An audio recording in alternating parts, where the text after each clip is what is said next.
Saat ini kita dihebohkan oleh virus corona yang melanda 100 negara, termasuk negara kita. Virus ini tidak hanya mempengaruhi kesehatan, tetapi juga berdampak besar pada perekonomian. Banyak orang di berbagai agama menghubungkan virus corona dengan penghukuman dan murka Tuhan.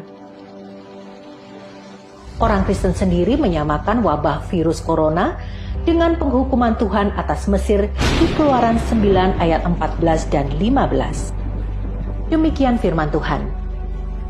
Sebab saat ini aku akan mengirimkan semua tulahku kepadamu dan kepada hamba-hambamu dan kepada rakyatmu, supaya engkau tahu bahwa tidak ada yang seperti aku di seluruh bumi.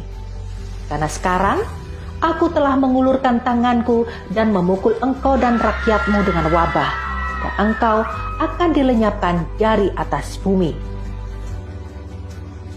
Bahkan mereka juga menghubungkan wabah virus corona dengan nubuatan di akhir zaman seperti dalam Lukas 21 ayat 11. Akan terjadi gempa bumi yang dahsyat di berbagai tempat, kelaparan dan wabah penyakit. Juga akan terjadi hal-hal yang menakutkan dan tanda-tanda yang dahsyat dari langit. Dan Wahyu 6 ayat 7 sampai dengan 8. Ketika dia membuka meterai yang keempat, aku mendengar suara dari makhluk hidup yang keempat berkata, "Marilah dan lihatlah." Lalu aku melihat seekor kuda hijau pucat dan ia yang menunggang di atasnya bernama Kematian. Dan alam maut ikut bersamanya. Kepada mereka telah diberikan kuasa untuk membunuh 1/4 penduduk bumi dengan pedang, kelaparan, kematian, dan oleh binatang-binatang buas di bumi. Benarkah demikian? Di dalam Yesus Kristus, kita harus percaya bahwa kita punya Tuhan yang baik. Firman Tuhan dalam Yeremia 29 ayat 11 menyatakan bahwa rancangan Tuhan atas kita adalah rancangan damai sejahtera, bukan kecelakaan. Bahkan Bapa Yahweh sendiri rela memberikan putra tunggalnya, Yesus Kristus, untuk mati dan bangkit bagi kita. Virus corona bukan penghukuman Tuhan atas kita orang percaya. Iblis ada di balik semua ini. Karena Yesus sendiri menyatakan dalam Yohanes 10 ayat 10, iblis sang pencuri itu datang untuk mencuri, membunuh dan membinasakan. Tetapi Yesus datang agar kita memiliki hidup yang berkelimpahan.